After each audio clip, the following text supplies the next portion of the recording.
बग़ैर किसी तमहीद के आइए ऐसी ज़ात गिरामी का रुख करते हैं जिनकी शख्सियत मुहताज तारुफ़ नहीं है और उनका तारुफ़ करना और कराना सूरज को चिराग दिखाने के मुतरादिफ है। लेकिन फिर भी आपकी मौजूदगी में चंद बातें ज़िक्र करूँगा। मौलाना मुहतरम का शुमार दुनियाए इंसानियत के उन लोगों में होता है जिनका शुमार सफ़े अव्वल में है। आप अज़ीम इस्लामी स्कॉलर, दानिश्वर, मुफक्किर की हैसियत से पूरी दुनिया में जाने और पहचाने जाते हैं। इहक़ाक़ हक़ और इब्ताल बातिल ये मौलाना का बहुत नुमायाँ वस्फ़ है और मौलाना मुहतरम उन गिने चुने अफराद में से हैं जो अपनी बात पूरी क़ुव्वत और ताकत के साथ रखते हैं कि मौलाना मुहतरम ने अमन व एकता, भाईचारे और प्यार प्रेम की सदा सिर्फ हिंदुस्तान की सरज़मीन पर नहीं, बर्रे सग़ीर में नहीं, एशिया में नहीं, बल्कि दुनिया के चप्पे चप्पे में आपने भाईचारे की, अमन की, आदल की, इंसाफ की सदा लगाई है। चाहे वो हिंदू मुस्लिम एकता हो, चाहे वो शिया सुन्नी इत्तिहाद हो, आपने ये सदा अमेरिका में लगाई, आपने ये सदा अफ्रीका में लगाई, आपने ये सदा चाइना में लगाई, आपने ये सदा जापान में लगाई और आपने ये सदा ईरान की सरजमीन पर लगाई। मौलाना मुहतरम उन मुमताज़ हीरों में से हैं और अमन व एकता के चैम्पियंस लोगों में से हैं जिनका शुमार बहुत ही मादूद चंद होता है। आज मौलाना की शख्सियत हमारे दरमियान मौजूद है।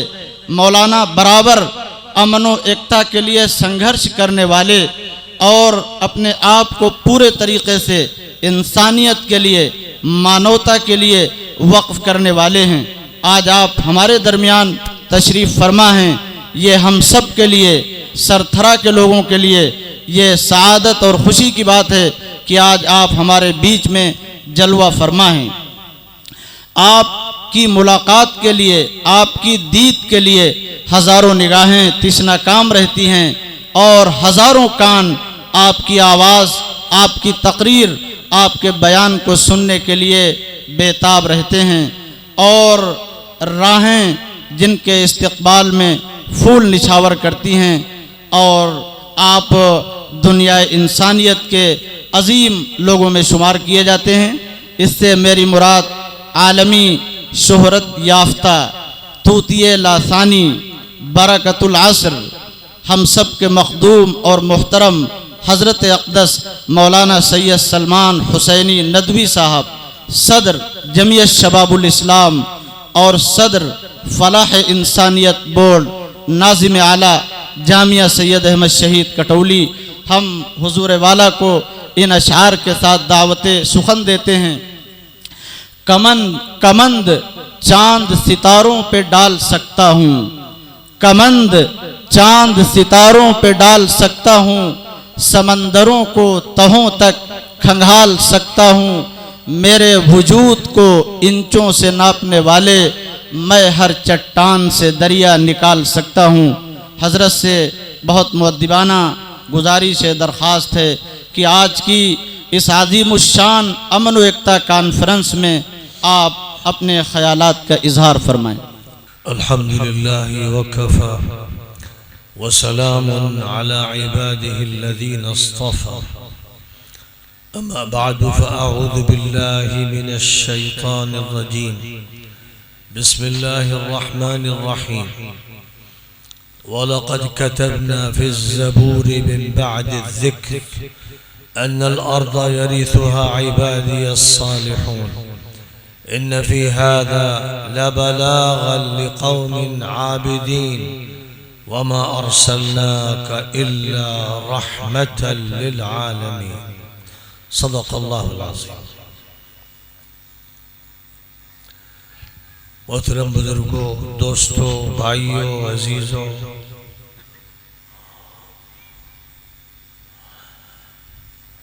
जिला लखनऊ के माल बिला की सरथरा नामी इस बस्ती में आज बड़ा अजीमुशान इजलास मुनक़िद हो रहा है।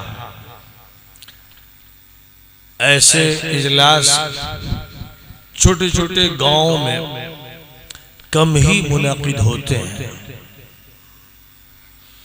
आज दिन भी बड़ा बाबरकत है।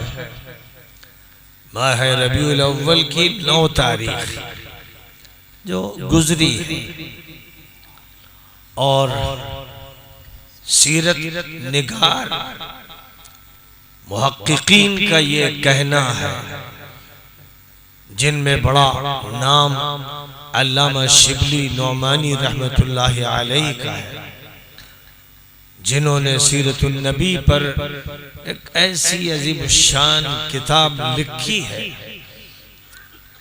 जिसकी पहली जिल्द जब हिंदुस्तान में आई तो धूम मच गई थी और 2 जिल्दें मौलाना लिख सके थे कि इस दुनिया से रुखसत हो गए।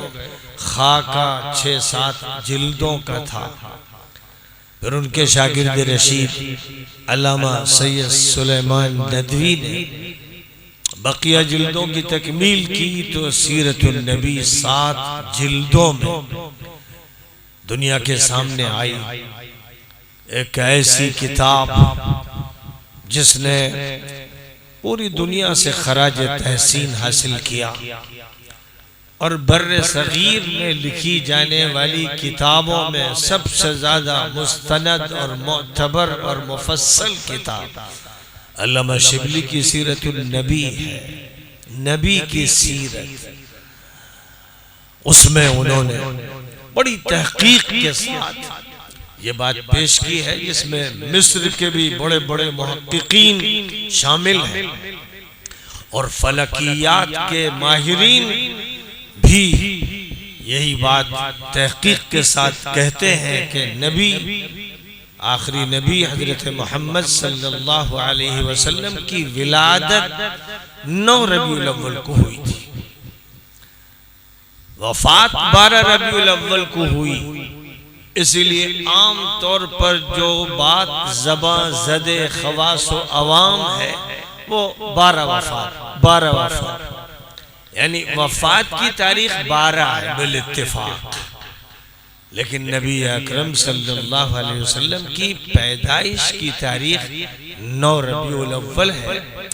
जिन लोगों ने रिवायात की तहकीक नहीं की वो पैदाइश की तारीख भी 12 जिक्र करते रहे और आमतौर पर जलसे भी इसी मुनासबत से 11 रबीउल अव्वल और 12 रबीउल अव्वल की दरमियानी शब में मुनक़िद किए जाते हैं। लेकिन जो बात तहकीक के साथ रिसर्च के बाद और बड़े मुताले के बाद सामने आई है और जिसको अब दुनिया तहकीक मानती है वो ये कि 9 रबीउल अव्वल को नबी अकरम सल्लल्लाहु अलैहि वसल्लम की पैदाइश हुई। इस एतबार से आज दर हकीकत यौम विलादत रसूल है और मिलादुन नबी का अगर जलसा मुनक़िद किया जाए तो 9 तारीख को करना चाहिए। अगर वफात की बात हो तो 12 रबीउल अव्वल को होनी चाहिए, लेकिन जाहिर है कि वफात पर खुशी तो नहीं मनाई जा सकती, चरागा तो नहीं किया जा सकता और मसरत और शादमानी का मुजाहरा नहीं हो सकता। वफात के दिन तो सिवाय गम के और कुछ, और पूरी दुनिया इंसानियत को जो गम नबी सल्लल्लाहु अलैहि वसल्लम की वफात से हुआ वो दुनिया की किसी शख्स की वफात से नहीं हुआ, न हो सकता है। नबी अकरम सल्लल्लाहु अलैहि वसल्लम इस दुनिया से रुखसत हुए तो आपके खादिम सहाबी हजरत अनस इब्न मालिक का ये कहना है कि ऐसा लगा कि जैसे दुनिया तारीख हो गई। जब नबी सल्लल्लाहु अलैहि वसल्लम रबीउल अव्वल ही के महीने में मक्का मुकर्रमा से हिजरत करके मदीना मुनव्वरा तशरीफ लाए थे, तो ऐसा लगता था कि जैसे मदीना बुक़्क़े नूर बन गया है। मदीने में हर तरफ रोशनी फैली हुई है, मदीने में बरकतों की बारिश हो रही है। लेकिन आपकी वफात से दुनिया तारीख हो गई। बहरहाल वमा मुहम्मदुन इल्ला रसूल क़द खलत मिन क़ब्लिहि रुसुल अफ़इन मात औ क़ुतिला इंक़लबतुम अला अअक़ाबिकुम। मोहम्मद सल्लल्लाहु अलैहि वसल्लम अल्लाह के रसूल हैं, मैसेंजर हैं, प्रॉफिट हैं, दूत हैं, अल्लाह की तरफ से उनको भेजा गया है। उनसे पहले भी अल्लाह की तरफ से मैसेंजर्स आते रहे, पैगंबर्स आते रहे। फरमाया गया कि अगर उनका इंतकाल हो जाए या वो शहीद कर दिए जाए तो क्या ए मुसलमानों, ईमान वालों, तुम अपनी एड़ियों के बल पलट जाओगे? अगर कोई भी ऐसा करेगा तो वो अपने को नुकसान पहुंचाएगा। इसी वजह से नबी अकरम सल्लल्लाहु अलैहि वसल्लम की जब वफात हुई, लोगों को यकीन नहीं आ रहा था। और हजरत उमर इब्नुल खत्ताब रदियल्लाहु ताला अन्हु का तो हाल ये था कि वो ये कहते थे कि कोई अगर ये कहेगा कि नबी का इंतकाल हो गया तो मैं इसे बर्दाश्त नहीं करूंगा। यानी वो इसको कबूल करने के लिए तैयार नहीं थे। उनके जहन से वो आयत निकल गई थी। तो अबू बकर सिद्दीक रदियल्लाहु ताला अन्हु घर से जब बाहर निकले, मजमा देखा, लोगों को हैरान और सरासीमा देखा, तो उन्होंने तकरीर शुरू कर दी और कुरान पाक की यही आयत करीमा पढ़ी जो मैंने अभी आपके सामने पढ़ी है। और उसके बाद ये कहा, मन काना यअबुदु मुहम्मदन फइन्न मुहम्मदन क़द मात व मन काना यअबुदुल्लाह फइन्नल्लाह हय्युन ला यमूत। अगर कोई मोहम्मद की पूजा करता था तो उसे मालूम हो जाना चाहिए कि मोहम्मद सल्लल्लाहु अलैहि वसल्लम दुनिया से रुखसत हो चुके हैं। और जो अल्लाह की, ईश्वर की, मालिक की पूजा करता था उसे मालूम होना चाहिए कि ईश्वर और मालिक और लॉर्ड को मौत नहीं आती, वो जिंदा जावेद है, हमेशा से हमेशा रहेगा। तो हजरत उमर कहते हैं कि अब इसके बाद कोई गुंजाइश नहीं रही, मुझे यकीन करना ही पड़ा कि नबी की वफात हो गई और मेरे पैर लरस गए, अब उससे खड़ा रहना मुश्किल हो गया। मेरे बुजुर्गों, हजरत मोहम्मद मुस्तफ़ा सल्लल्लाहु अलैहि वसल्लम का जब तज़किरा होता है, आपकी विलादत का तज़किरा हो, आपकी दावत व तबलीग का तज़किरा हो, आपकी कुर्बानियों का तज़किरा हो, अपना घर बार छोड़कर हिजरत करके मदीना मुनव्वरा आने का तज़किरा हो, और जो जिन काफिरों मुनकिरों ने आप पर जुल्म ढाया, पहले मक्के में जुल्म किया, फिर मदीने पर चढ़ाई करते चले गए, उस जुल्म पर सब्र करते हुए, जुल्म का मुकाबला करते हुए काफिले को आगे बढ़ाने का जब भी जिक्र होगा और इस बात का तज़किरा होगा कि मोहम्मद सल्लल्लाहु अलैहि वसल्लम मानवता के लिए आए थे, मैनकाइंड के लिए आए थे, आप इंसानियत के लिए आए थे। इंसानियत पर जुल्म हो रहा था, रोमन एम्पायर में जुल्म हो रहा था, पर्शियन एम्पायर में जुल्म हो रहा था, भारत में जुल्म हो रहा था।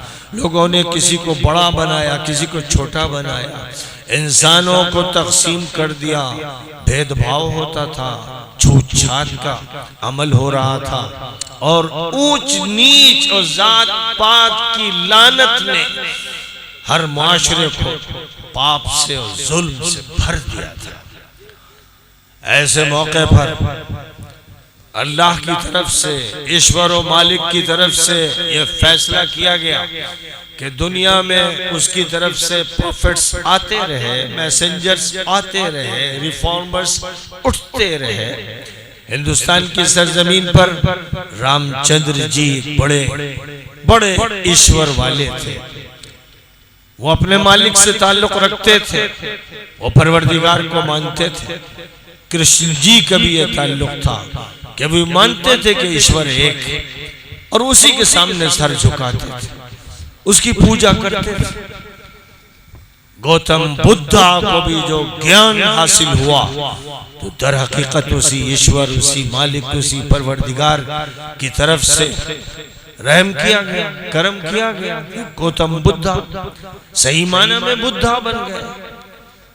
आगे चलकर जमाना गुजरने के बाद, इस्लाम के सूरज के तुलू होने के बाद जो रिफॉर्मर्स उठते गए, सूफी संत उठते चले गए, इन सूफियों में हजरत मुइनुद्दीन चिश्ती भी थे, हजरत निजामुद्दीन औलिया भी थे, बाबा फरीदुद्दीन गंज शकर भी थे और उनके चेले, उनके मुरीद बाबा गुरु नानक भी थे।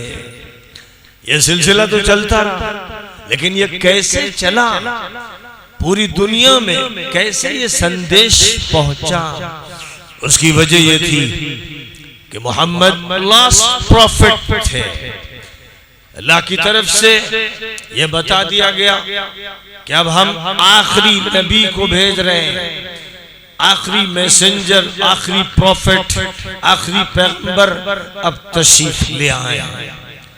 मक्के में उनको इसलिए उठाया गया कि मक्का पूरे वर्ल्ड का सेंटर प्लेस है।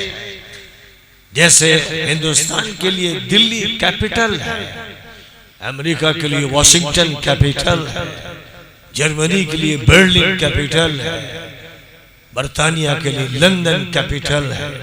ये मुल्कों के दारुल खिलाफत और कैपिटल है। लेकिन अगर पूरी दुनिया के लिए किसी कैपिटल को मुंतखब किया जाए ज्योग्राफी की बुनियाद पर और इंसानों की आबादी की बुनियाद पर, बगैर किसी मजहब को सोचते हुए, बगैर किसी तफरीक के, अगर ये तय किया जाए कि पूरी दुनिया के लिए कौन सा सेंटर प्लेस हो जहां से ऐसा संदेश दिया जाए जो पूरी दुनिया में पहुंचे, तो वो मक्का है। मुसलमान मक्के को इसलिए नहीं मानते कि बस मक्का मुकद्दस है, मुसलमान मक्के को इसलिए मानते हैं कि सनातन धर्म का जहाँ तक ताल्लुक है, जो हमेशा से दीन है, उसकी इब्तिदा हुई थी सबसे पहले आदम अलैहिस्सलाम से, हव्वा अलैहिस्सलाम से। सबसे पहला जो मनु है, जो सबसे अजीम इंसान इस एतबार से है कि वो पहला खलीफा बनाया गया, वाइसरॉय ऑफ द लॉर्ड। अल्लाह ने जिसको अपना वाइसरॉय बनाया, उसको मशहूर हो गया कि लंका में उतारा गया, लेकिन ये बात तहकीकी नहीं है। उसको मक्के में जन्नत से उतारा गया, और इसलिए उतारा गया कि तमाम इंसानों को, जितने भी मानो हैं, मैनकाइंड के जितने भी लोग हैं, बात उन सब तक पहुंचनी है। और वो आदम से शुरू होकर नूह तक पहुंचेगी, उनसे आगे बढ़कर इब्राहिम तक पहुंचेगी, फिर वो बढ़ते बढ़ते मूसा तक पहुंचेगी, फिर ईसा जीसस द क्राइस्ट तक आएगी। बीच में मूसा से पहले और कहीं मूसा के बाद, ईसा से पहले रामचंद्र जी और कृष्ण जी और गौतम बुद्धा, इनको भी हिंदुस्तान में उठाया जाएगा कि जो काम है रिफॉर्म का वो अंजाम दें, इंसानों को उनका भूला हुआ सबक याद दिलाएं, मोहब्बत और प्रेम को आम करें, और ये कहें कि ये जमीन अदल के लिए है, इंसाफ के लिए है, ये पाप के लिए नहीं है, जुल्म के लिए नहीं है, जाति के लिए नहीं है। यही तालीम वेदों में दी गई है, यही तालीम उपनिषद में है, यही तालीम पुराणों में है, यही तालीम गीता में है सबसे बड़ी तालीम जो दी गई है वो मानवता की तालीम। वो ये है कि जुल्म ना हो, जाती ना हो, इंसाफ, हर शख्स को उसका हक दिया जाए, किसी का हक न छीना जाए, मुल्क में अमन हो, मुल्क में एकता हो, मुल्क में शांति हो। जब एक सनातन धर्म का इंसान कहता ओम ओम तो वो शांति के लिए कहता है, और जब मुसलमान कहता है अल्लाह अल्लाह तो वो शांति के लिए कहता है, अमन के लिए कहता है। जीसस क्राइस्ट को मानने वाला ओ लॉर्ड ओ गॉड जब कहता है तो वो अमन के लिए, शांति के लिए और भाईचारे के लिए कहता है। सबका ये कहना है कि इस धरती को पाप के लिए नहीं बनाया गया है। यहाँ किसी को हक नहीं किसी पर ज्यादती करे, किसी पर जुल्म करे। यहाँ किसी को ये हक नहीं है कि वो किसी की जमीन छीन ले, किसी का खेत छीन ले, किसी का मकान छीन ले। किसी को हक नहीं है वो किसी औरत को सताए, किसी बच्चे पर जुल्म करे, किसी गरीब को गरीब होने की वजह से हकीर समझे, किसी को शूद्र बना दे और किसी को सर पर बिठा दे। किसी को हक नहीं। सबको मालूम होना चाहिए कि इंसान इंसान बराबर है, काले हो या गोरे हो, अफ्रीका के हो या एशिया के हो, यूरोप के हो या अमेरिका के हो या ऑस्ट्रेलिया के हो, चीनो अरब हमारा, हिंदुस्तान हमारा, मुस्लिम है हम, सारा सारा वतन सारा सारा सारा सारा जहां हमारा, मुस्लिम है हम, वतन है सारा जहां हमारा। ये है सनातन धर्म वाली बात, ये है इस्लाम की बात, ये है सच्चे धर्म सच्चे दीन की बात। जो लोग कौम और कौम में तफरीक करते हैं, मुल्क और मुल्क में बंटवारा करते हैं, जो इंसानों के दरमियान डिस्क्रिमिनेशन करते हैं, ऊंच नीच करते हैं, भेदभाव करते हैं, ये लोग मानवता के संदेश देने वाले नहीं।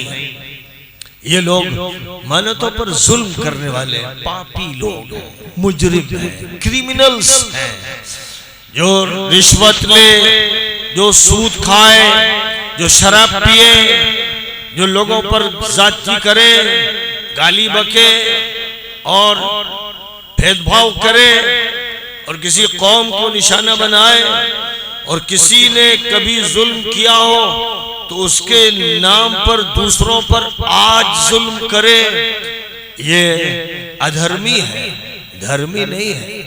ये वेदों को नहीं मानता, ये उपनिषद को नहीं मानता, ये गीता को नहीं मानता, ये राम को नहीं मानता, ये कृष्ण को नहीं मानता, ये गौतम बुद्ध को नहीं मानता, ये गुरु नानक को नहीं मानता।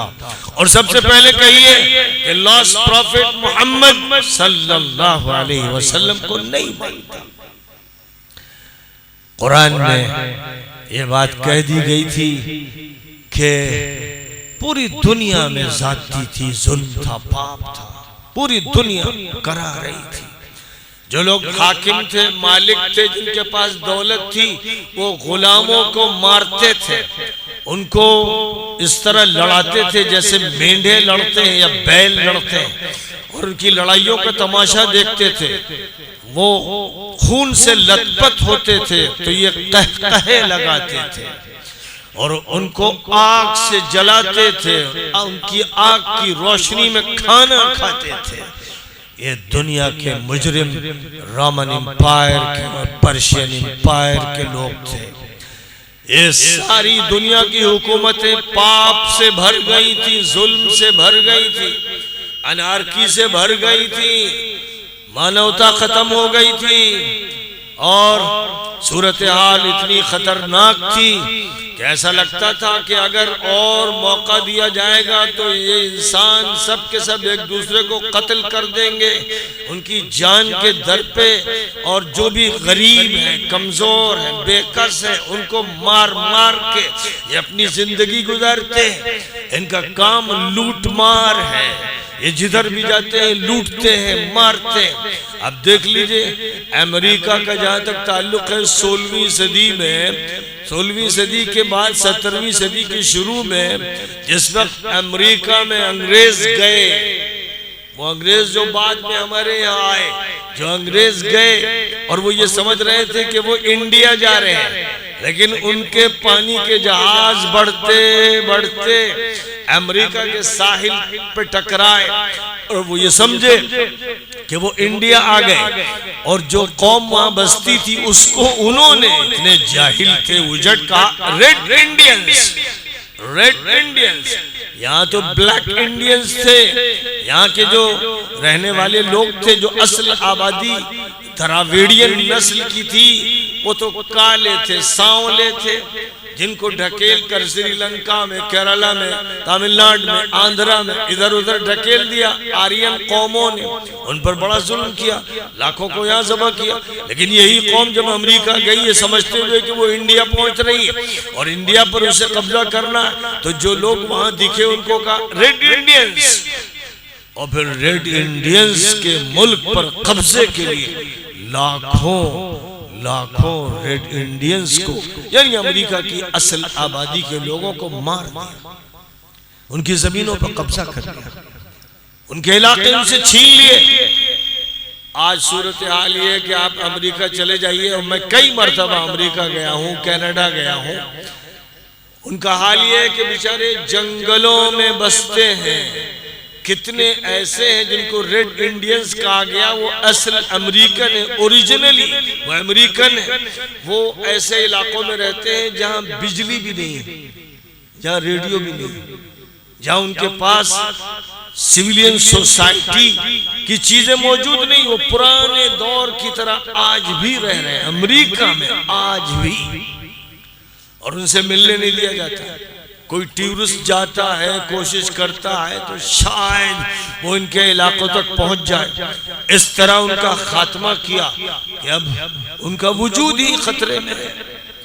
तो ये है वो गोरे, ये है वो आर्यन नस्ल के लोग, ये है वो यूरोपियंस, खासतौर पर ब्रिटिशर्स, पुर्तगीज, स्पेनिश, जिन्होंने अमेरिका पर कब्जा किया खून बहाकर, लाशों पर। यह सूरत हाल ग्रीस में भी रही।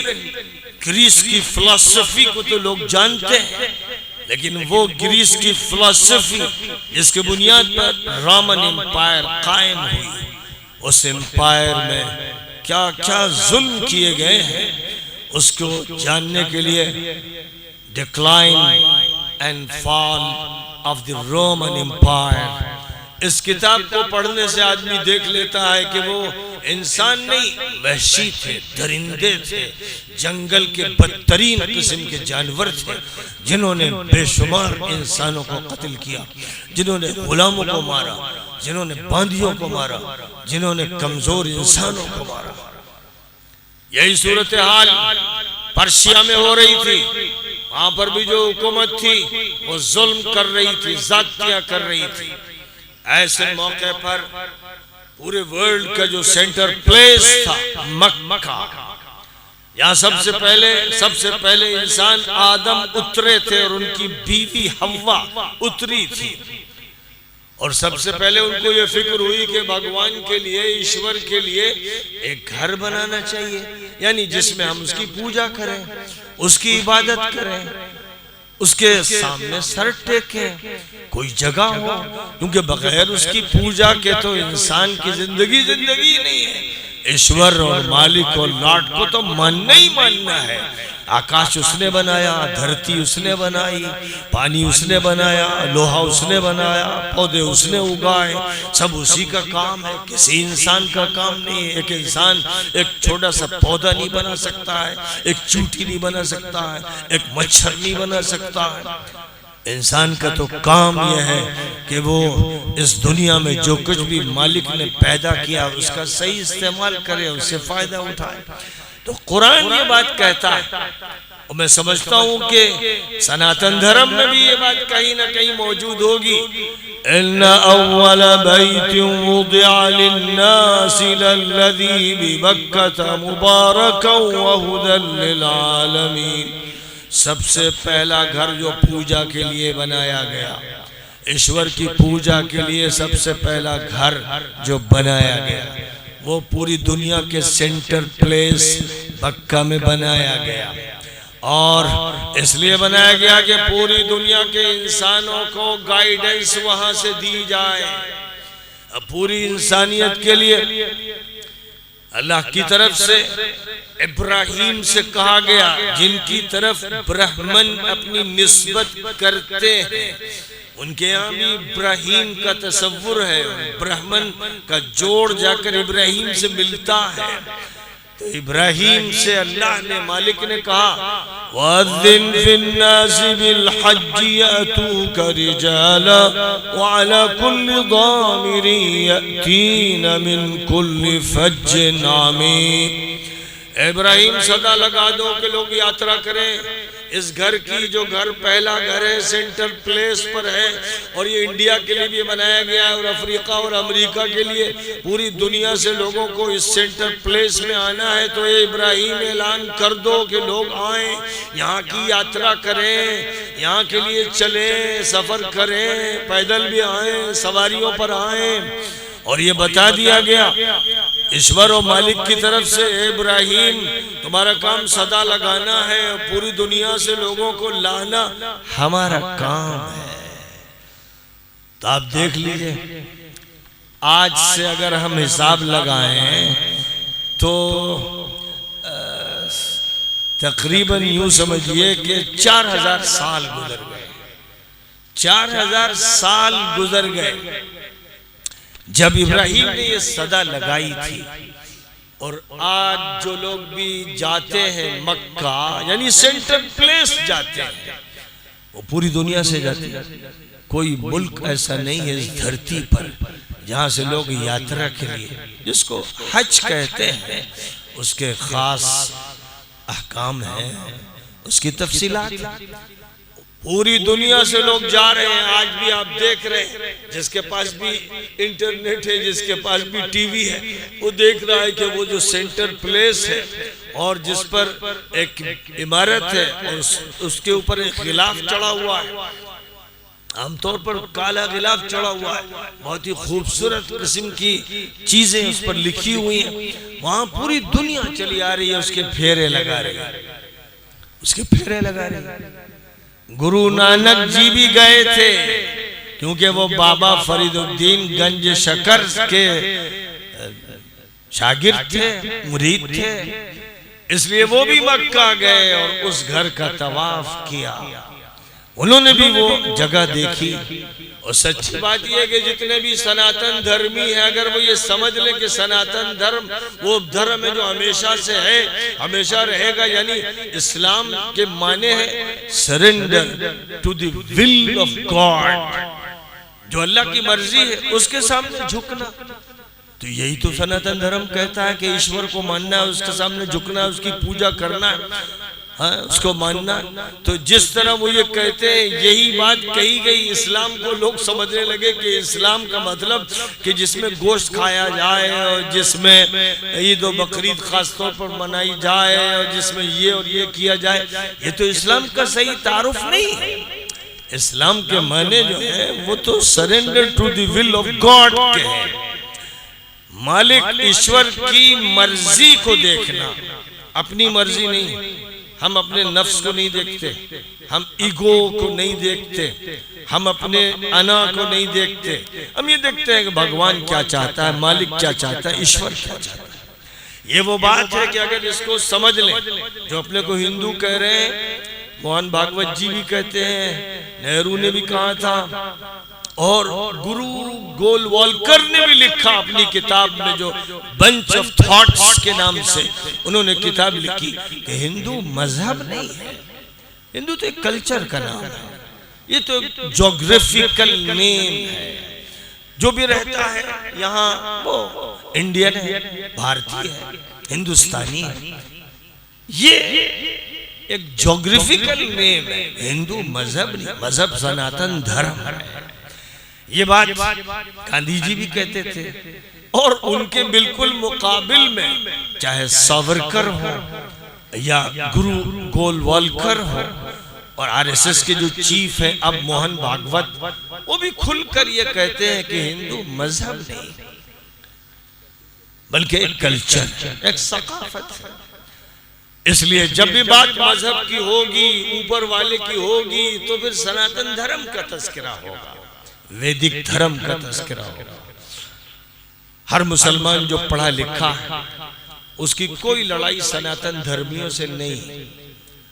और जो लड़ाइयां यहाँ हुक्मरानों ने, बाहर से आने वालों ने लड़ी हैं, हम उन लड़ाइयों के जिम्मेदार नहीं।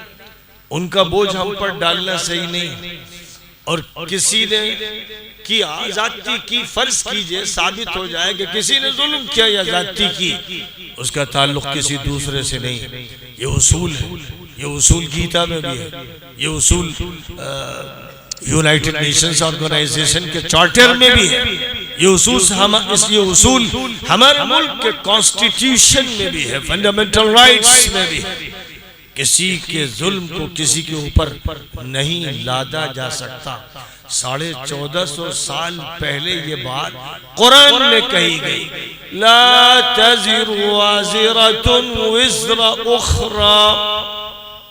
कोई भी किसी दूसरे के पाप का जिम्मेदार नहीं, कोई किसी दूसरे के क्राइम का, जुर्म का जिम्मेदार नहीं।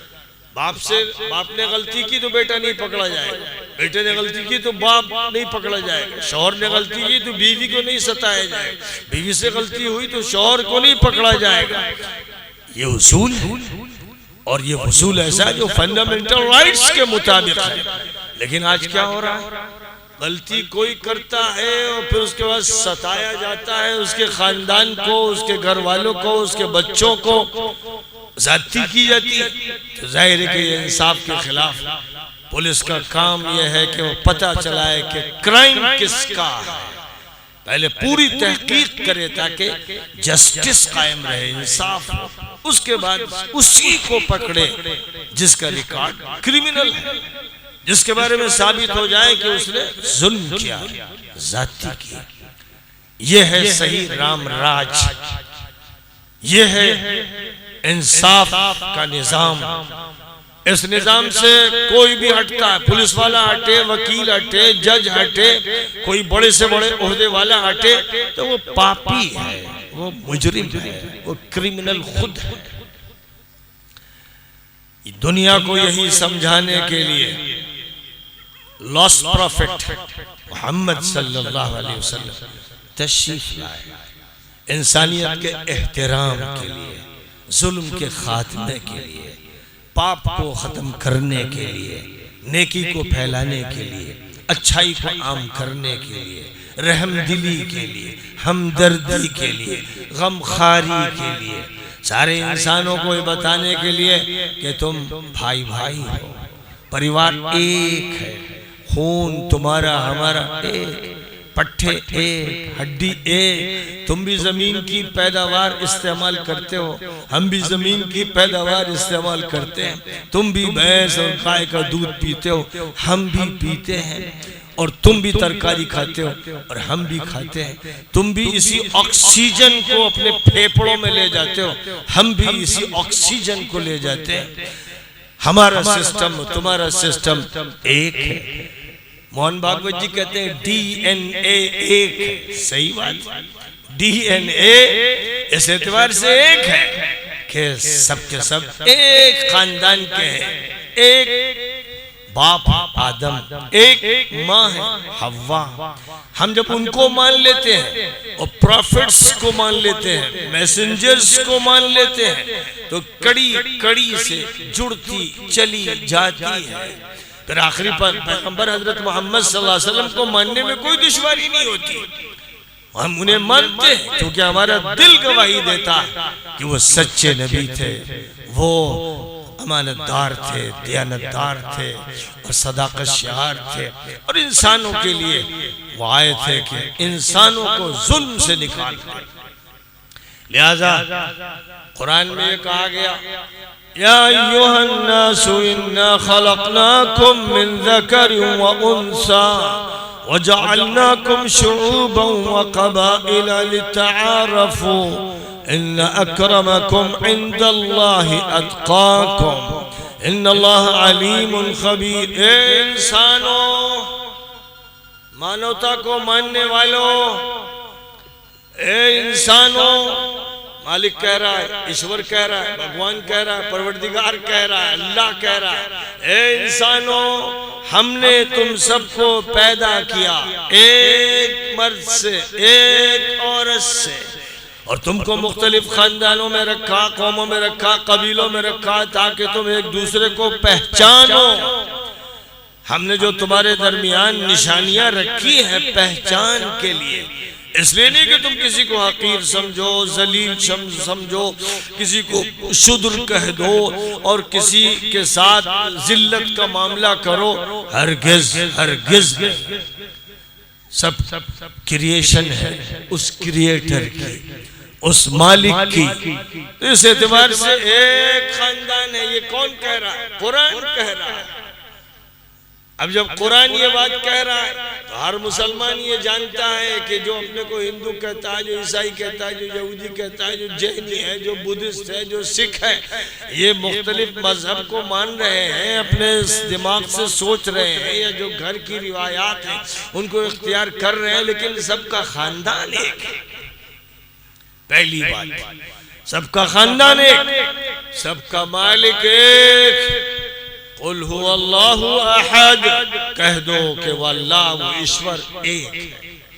अल्लाहु समद, वल्लाह वो ईश्वर वो मालिक ऐसा है कि उसे किसी की जरूरत नहीं है, सबको उसकी जरूरत है। लम यलिद वलम यूलद, कोई उसका बाप नहीं है, कोई उसका बेटा नहीं है, सब उसकी मखलूक है, क्रिएशन है, सबको उसने पैदा किया है। वलम यकुल लहू कुफुवन अहद, और कोई उसके बराबर, कोई हमसर। कैसी जबरदस्त तालीमात। अब आप एक तरफ कुरान को रखिए, एक तरफ वेदों को रखिए और गीता को रखिए, तो आप देखेंगे कि ऐसा लगता है कि सब लोग एक बात कह रहे हैं। लोग उन बातों में लग जाते हैं जहां उनको डिस्क्रिमिनेशन दिखता है, डिफरेंशिएशन दिखता है, जहां भेदभाव उनको कहीं दिखता है, उसे ले लेते हैं। ये छोटे इंसान है, ये घटिया इंसान है, ये पापी इंसान, ये मुजरिम इंसान, जो मुल्क को तोड़ते हैं, दिलों को फाड़ते हैं, कलेजों को काटते हैं, जहनों को तब्दील करते हैं, ये पापी लोग। मुल्क को इनसे बचाना है और मुल्क को उस रास्ते पर ले जाना है जिस रास्ते पर नबी ने पहले अपनी कौम को आगे बढ़ाया और उनको ये सबक पढ़ाया कि दुनिया भर में जाओ, सबको ये बताओ कि सब एक है। जब आपने हज किया हिजरी के एतबार से सन 10 हिजरी में, और 1,24,000 लोग आपके सामने थे, तो उस वक्त आपने सब लोगों से क्या कहा? ये नहीं कहा कि देखो तुम मुसलमान हो, काफिरों मुशरिकों को मारो काटो, बिल्कुल। ये फरमाया अन्नासु बनु आदम, सारे इंसान, ऑल मैनकाइंड आदम की औलाद है। आदमु खुलिक़ मिन तुराब, आदम मिट्टी से बनाए गए। ला फज़ल लिअरबिय्यिन अला अजमिय्यिन इल्ला बित्तक़वा, कोई भी जो अरब है उसको किसी अजमी पर, यानी जो वहाँ मौजूद थे, जो अरबी बोलते थे, फरमाया कि जो भी हिंदी बोलता है, संस्कृत बोलता है, जो स्पेनिश बोलता है, इंग्लिश बोलता है, दुनिया की कोई भी जबान बोलता हो, कहीं भी रहता हो, वो सब के सब भाई भाई हैं, आदम की औलाद। आदम की औलाद, ये ऐलान कर रहे हैं आप तमाम यात्रियों के सामने। उस सारे लोग जो जमा हुए आपसे सुनने के लिए, आपने वहां हिंदू मुस्लिम तफरीक नहीं की, कोई डिस्क्रिमिनेशन नहीं, कोई भेदभाव नहीं, कोई भी तफरीक नहीं, वहां ऐलान कर रहे हैं आप। और फिर उसके बाद मालिक को, भगवान को मुखातब करते हुए कहा अल्लाहुम्मा फशहद, अल्लाह तू गवाह रहना, अल्लाह तू गवाह रहना। और लोगों से कहा अला फलयुबल्लिग शाहिदुल गाइब फरुब्ब मुबल्लिगिन अवामिन सा। ए लोगों जो मौजूद हो यहाँ, तुम्हारी जिम्मेदारी है कि उन तमाम लोगों तक ये बात पहुंचा दो जो मौजूद नहीं है। जाओ सिंध जाओ, इंडिया जाओ, मलेशिया जाओ, इंडोनेशिया जाओ, जाओ इजिप्ट जाओ, अल्जीरिया जाओ, ट्यूनीशिया जाओ, सूडान जाओ, दुनिया भर में जहाँ जा सकते हो जाओ। सबको बताओ परिवार एक है, सबको बताओ मालिक और ईश्वर एक है, सबको बताओ कि मैं लॉस प्रॉफिट हूँ, मानवता के लिए आया हूँ, पूरी इंसानियत के लिए आया हूँ। मैं सिर्फ अरब वालों के लिए नहीं आया, मक्के वालों के लिए नहीं आया, किसी कौम के लिए नहीं आया। अल्लाह ने कह दिया कुल या अय्युहन्नासु इन्नी रसूलुल्लाहि इलैकुम जमीआ। कह दीजिए कि तमाम इंसानों सुन लो कि मैं तुम सब का प्रॉफिट हूँ, अल्लाह का दूत हूँ, उसका मैसेंजर हूँ, तुम सब के लिए हूँ। और अभी मैंने अपनी बात शुरू करते हुए जो कुरान के वर्सेस, कुरान की आयतें, कुरान के शब्द, कुरान के अल्फाज आपके सामने पढ़े थे, उसमें ये बात कही गई कि हमने ज़बूर में जो दाऊद को दी थी लिख दिया था कि इस जमीन की विरासत सही दुरुस्त और मुनासिब लोगों को दी जाएगी। और जो भी इबादत गुजार हैं, पूजा सही तौर पर करते हैं, ये संदेश उनको पहुंचा दो। वमा अर्सलनाका इल्ला रहमतन लिल आलमीन। हमने आपको तमाम इंसानों के लिए, दुनिया के तमाम इलाकों के लिए हमने आपको रहमत बनाया है। Mercy of the world, mercy of the universe. Muhammad को मर्सी बनाया गया है। अब वो कितने जाहिल और अंधे लोग हैं, कैसे बदमाश और गुंडे लोग हैं जो मोहम्मद की बुराई करते हैं, जो उनको गाली देते हैं, जो उनमें ऐब निकालते हैं। जाहिर है कि अंधे लोग हैं, जाहिर है कि बेअक्ल लोग हैं, जाहिर है कि मजनून लोग हैं।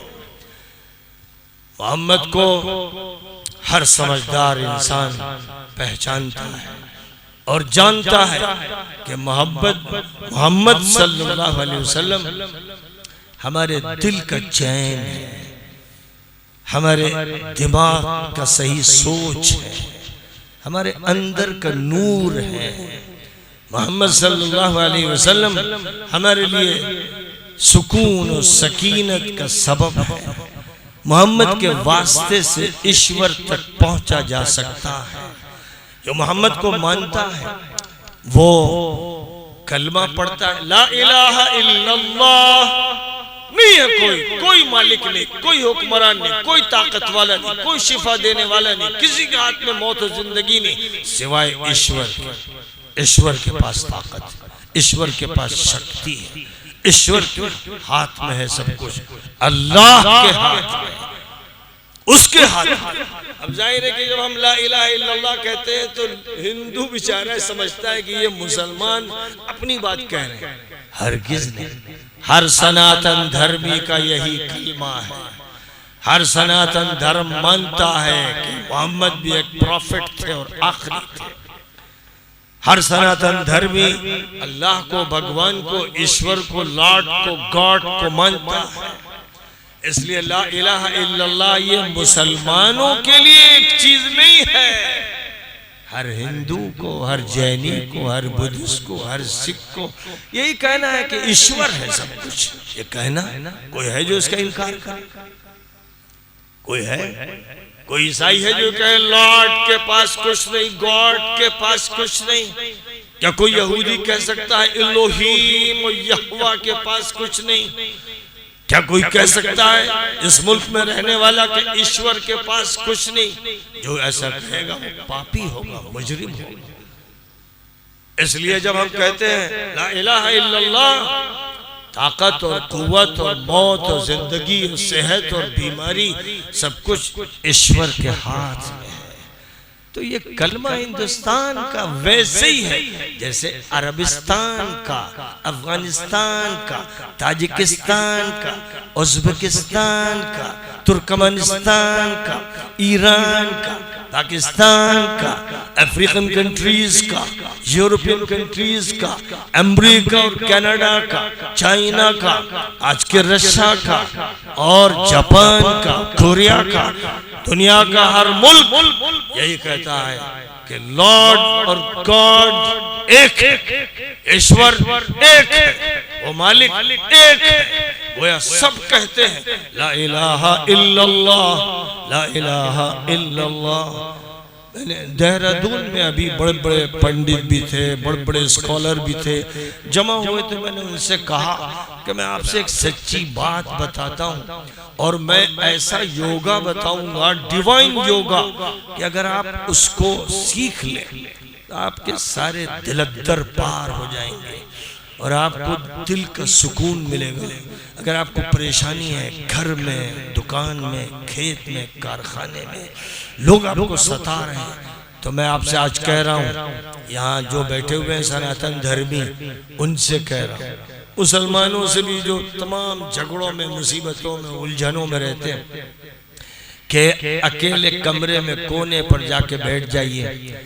खास तौर पर अगर आप रात को 3 बजे, 3:30, 4 बजे जो वक्त होता है रात के आखिरी हिस्से का, उस वक्त बैठ जाइए और अदब के साथ अपने पैर मोड़कर, हाथ अपने घुटनों पर रखकर, पूरे ध्यान और ज्ञान के साथ अगर आप ये पढ़ें, ला इलाहा इल्लल्लाह, ला इलाहा इल्लल्लाह, ला इलाहा इल्लल्लाह। मैं आपसे यकीन के साथ कहता हूँ, अगर आप यह अमल शुरू करेंगे तो पहले ही दिन आपको तसल्ली मिलेगी, फिर दूसरे दिन और इजाफा होगा, आपका इत्मीनान बढ़ता चला जाएगा। पूरी दुनिया भी आपकी मुखालिफ हो तो आपको ऐसा लगेगा कि आप तो जन्नत में हैं। ये बात मैं कह रहा हूँ, हर हिंदू भाई से कह रहा हूँ, हर जैनी से कह रहा हूँ, हर बुद्धिस्ट से कह रहा हूँ और हर इंसान से कह रहा हूँ, क्योंकि ये इंसान की दवा है, इंसान की शिफा है, ये इंसान का नूर है। लोगों ने समझ लिया मुसलमानों का कलमा है। जी, अल्लाहु अकबर, ईश्वर सबसे बड़ा है, ईश्वर महान है, ये मतलब है इसका। अब इसकी मीनिंग बताई नहीं जाती। लोग समझते हैं कि मुसलमान अजान देते हैं तो क्या अकबर अकबर की रट लगाते हैं, अकबर बादशाह को याद करते हैं। इतने जाहिल हैं लोग, और इतने जाहिल है मुसलमान कि वो बात ही नहीं बताते। अगर वो सही बात बताएं तो हर हिंदू बिस्तर पर उठकर बैठ जाए और अल्लाह की पूजा के लिए, ईश्वर की पूजा के लिए भागता हुआ मस्जिद आ जाएगा। क्या कहते हैं? अल्लाहु अकबर, अल्लाहु अकबर, ईश्वर बड़ा है, ईश्वर महान है। अशहदु अल्ला इलाहा इल्लल्लाह। मैं इस बात का ऐलान करता हूँ कि किसी के हाथ में ताकत नहीं, कुदरत नहीं, इख्तियार नहीं, सिवाय ईश्वर के, अल्लाह के, लॉर्ड के। अशहदु अन्ना मुहम्मदर रसूलुल्लाह। मैं गवाही देता हूँ कि मोहम्मद सल्लल्लाहु अलैहि वसल्लम ईश्वर के दूत थे, मैसेंजर थे, प्रॉफिट थे। हय्या अलस सलाह। ए लोगों, ए इंसानों, मानवता को मानने वालों, आ जाओ पूजा के लिए, आ जाओ ईश्वर की पूजा के लिए। हय्या अलल फलाह। आओ अगर कामयाबी चाहते हो, आ जाओ अगर तरक्की चाहते हो, आ जाओ अगर आराम चाहते हो। अल्लाह अकबर, अल्लाह अकबर। ईश्वर महान, ईश्वर महान है। ला इलाहा इल्लल्लाह। कोई भी नहीं है जो ईश्वर से बड़ा। ये मैंने लोगों से कहा कि जब अजान दीजिए तो उसका हिंदी में तर्जुमा, ट्रांसलेशन भी कर दिया कीजिए। अगर लोग ये करते तो किसी की हिम्मत न होती कि वो अजान पर रोक लगाता। और किसी की हिम्मत न होती कि वो नमाज पर रोक लगाता। लोग कहते आइए हमारी मंदिर में नमाज पढ़िए, पूजा आप भी ईश्वर की कर रहे हैं, हम भी ईश्वर की पूजा करते हैं, आप भी प्रॉफिट्स को मानते, हम भी मानते। गुरुद्वारा वाला कहता आओ हमारे यहाँ नमाज पढ़ो, चर्च वाला कहता आओ हमारे यहाँ पढ़ो, स्टेशन पर पढ़ो, हवाई अड्डे पर पढ़ो, बस अड्डे पर पढ़ो, पार्क में पढ़ो, जहाँ चाहो पढ़ो। ईश्वर की पूजा के लिए हर जगह है। अगर बात सही तौर पर समझाई जाती कि ये जो बात की जाती है धर्म की, ये एक कौम का धर्म नहीं है, सिर्फ मुसलमानों का नहीं है, पूरी इंसानियत का है, पूरी मानवता का है। और सिर्फ मसला धर्म का नहीं, वमा अर्सलनाका इल्ला रहमतल लिल आलमीन। ए नबी, ए मोहम्मद, हमने तो आपको मर्सी ऑफ द वर्ल्ड बनाया है, हमने तो तमाम लोगों के लिए आपको रहमत बनाया है। आप हैं तो लोगों को अल्लाह का फजल नसीब होगा। लिहाजा रहमत का क्या मतलब, नबी ने क्या सिखाया? पाक रहो, साफ रहो और इबादत करो, अखलाक और किरदार और कैरेक्टर और व्यवहार जो है अच्छा रखो, और घर को अच्छी तरह बनाओ, अपनी बीवी के साथ अच्छा मामला करो, अपनी बहनों का हक अदा करो। हर औरत को बड़ी है तो अपनी माँ, अपनी खाला, अपनी फूफी, अपनी चची की तरह समझो, छोटी है तो अपनी बच्ची की तरह समझो, बराबर की है और करीब की है तो अपनी बहन की तरह समझो। औरत की इज्जत को अपनी इज्जत समझो। हर बूढ़े की खिदमत करो, उसकी मदद करो। कोई भारी सामान बूढ़ा लेके जा रहा है, तुम उसका सामान लेके पहुंचा दो। हर बच्चे के साथ मोहब्बत से पेश आओ, उसको अपना बेटा समझो। और तुम बड़े हो, वो छोटे हैं तो उनको अपना पोता समझो, अपना नवासा समझो। इंसानियत एक है, मोहब्बत बांटनी है, आश्ती को आम करना है, सलामती को फैलाना है, अच्छा माहौल बनाना है, अच्छी सोसाइटी कायम करना है।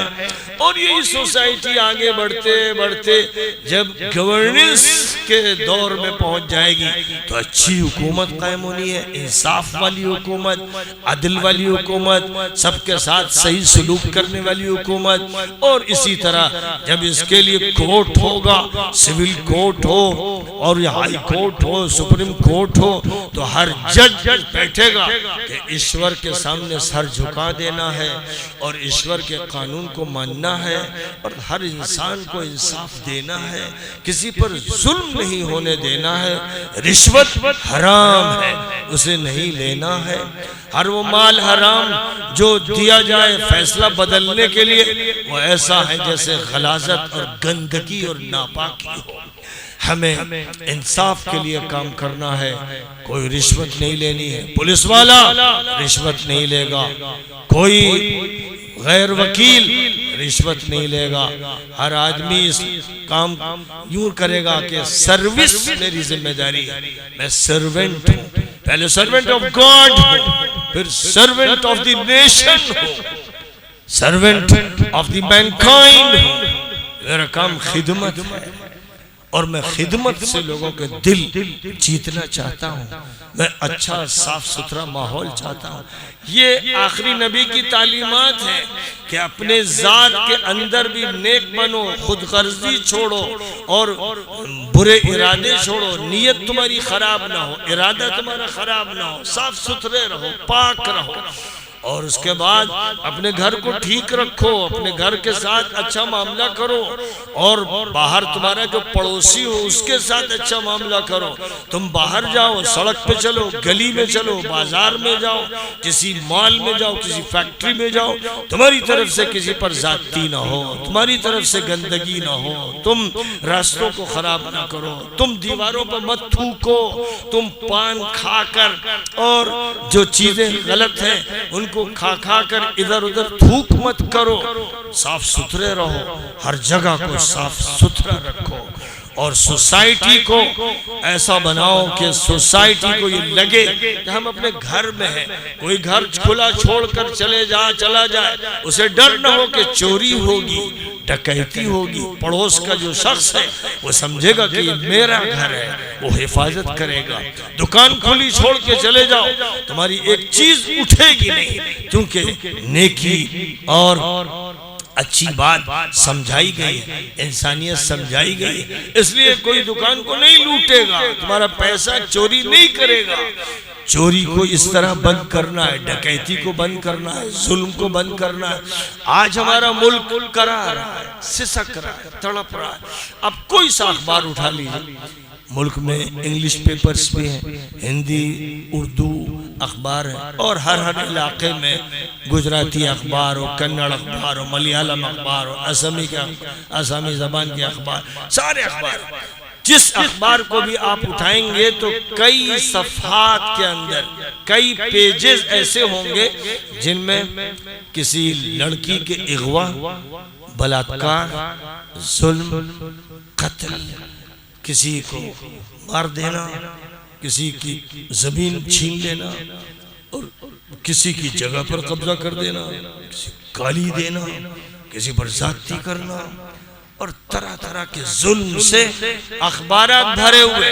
अगर सिर्फ रोजाना के अखबारात की कटिंग्स जमा की जाए, एक दिन के अखबार की, केरल से कश्मीर तक, तो मैं आपको बताऊं कई जिल्दें किताब की तैयार हो जाएंगी जो जराइम से भरी होगी। तो क्या वजह है? अदालतें मौजूद है, पुलिस मौजूद है, हुकूमत मौजूद है, ये जराइम क्यों हो रहे हैं जो बढ़ते चले जा रहे हैं?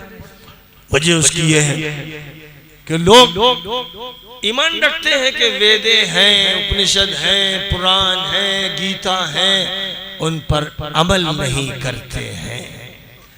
लोग मानते हैं कि कुरान है, लेकिन कुरान पढ़ते नहीं, समझते नहीं, उस पर अमल करते। मानते हैं कि मोहम्मद सल्लल्लाहु अलैहि वसल्लम आखिरी नबी थे, आखिरी पैगंबर थे, लास्ट प्रॉफिट थे, लेकिन उनके कैरेक्टर को, उनकी जिंदगी को, उनकी नेकी को, उनके तकवा को, उनकी हमदर्दी को, उनकी खैरखाई को इख्तियार नहीं करते। यही है जिससे नुकसान हो रहा है। इसी को ख़त्म करके पूरे मुल्क में एकता का माहौल कायम करना, पूरी दुनिया की कौमों को जोड़ना, एक दूसरे से करीब लाना, सबको बताना कि ईश्वर और अल्लाह और लॉर्ड एक है, सबको बताना कि कुरान लास्ट बुक है, सबको बताना कि मोहम्मद सल्लल्लाहु अलैहि वसल्लम लास्ट प्रॉफिट है, और सबको बताना कि मानवता पहले है, धर्म बाद में है। मानो के लिए धर्म है। मानो जब समझदार हो जाता है, जब उसमें कॉन्शियसनेस पैदा हो जाती है, तब वो इस लायक होता है कि वो धर्म को समझे, मजहब को समझे, दीन को समझे और उसको बरते। इसलिए पहले मानवता है, मैनकाइंड है, इंसानियत है, इसको समझना है। मैं हर उस शख्स से कहूँगा जिसको लोग हिंदू भाई कहते हैं, मैं सनातन धर्मी कहता हूँ, क्योंकि यही लफ्ज़ है जो अच्छा है, जो बहुत ही अहम है, बहुत जामे है और जिसकी कदर होनी चाहिए। हमेशा से जो दीन था, सनातन के माने हमेशा से, कदीम से जो दीन था, यही इस्लाम का तारुफ है, यही कुरान में बताया गया है। इसलिए मैं ये कहता हूँ कि अगर सही मायने में सनातन धर्म समझ लिया जाए तो इस्लाम को समझने में देर नहीं लगेगी और मुल्क के तमाम लोग मिल जाएंगे। एक एकता वो नहीं होगी जो अंग्रेजों को निकालने के लिए हिंदू मुस्लिम भाई भाई के नारे लगते थे, वो नारे खोखले थे। इसलिए अंग्रेजों ने मुल्क को बांट के रख दिया, तोड़ के रख दिया और 30 लाख इंसानों की लाशों पर पाकिस्तान बना। 30 लाख इंसानों की लाशों पर इसलिए के नारे थे, नारे हिंदू मुस्लिम सिख ईसाई भाई भाई सब झूठे नारे थे। असल बात है कि सनातन धर्म और इस्लाम को मुत्तफिक होकर एक खानदान में समझते हुए कि आदम और हव्वा हमारे पहले इंसान थे, वो हमारे माँ बाप, और फिर दुनिया भर में वो इंसान फैलते गए, प्रॉफिट्स आते गए। रामचंद्र जी बहुत इज्जत के मुस्तहिक हैं, उनका बड़ा मकाम है, कृष्ण जी का मकाम है, गौतम बुद्धा का बड़ा मकाम है। करोड़ों इंसान उनको मानते हैं, तो ऐसे ही नहीं मानते हैं, उनके कैरेक्टर की वजह से, उनके इंसाफ की वजह से, पाप के खिलाफ उन्होंने जो आवाज लगाई और रिफॉर्म का जो काम किया, इसकी वजह से उनसे ताल्लुक रखते हैं। इसलिए मुसलमानों को इससे चिढ़ना नहीं चाहिए, मुसलमानों को ये नहीं समझना चाहिए कि वो अलग थे, वो उसी सिलसिले के रिफॉर्मर थे जो सिलसिला चला रहा है। लेकिन आखिरी रिफॉर्मर और प्रॉफिट और मैसेंजर मोहम्मद सल्लल्लाहु अलैहि वसल्लम थे।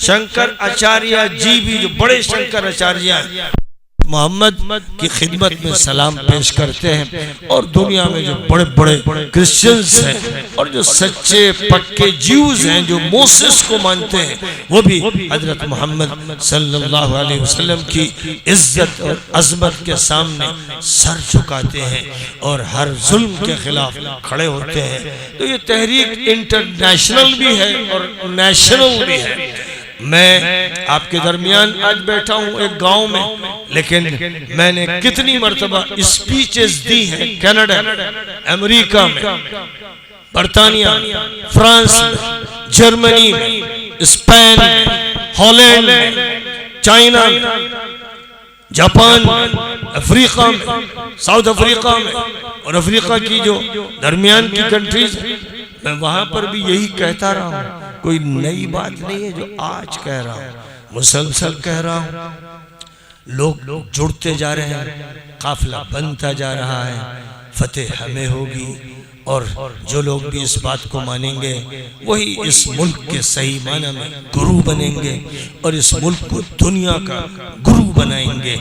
हमारा यही कहना है, हुकूमत वक्त से यही कहना है, एग्जीक्यूटिव से यही कहना है और जुडिशियरी से यही कहना है कि बात वो करो जो इंसाफ की है। जुल्म के खिलाफ हम सब लोग मुत्तहिद हो जाएं और एकता के साथ अमन के लिए काम करें। बहरहाल शांति शांति शांति, अमन अमन अमन। ईश्वर का नाम बुलंद हो, अल्लाह का नाम बुलंद हो, मोहम्मद सल्लल्लाहु अलैहि वसल्लम पर दुरूद और सलाम पढ़ो कि अल्लाह मालिक एक ईश्वर मोहम्मद पर अपनी रहमतें भेज। इसको दुरूद कहते हैं।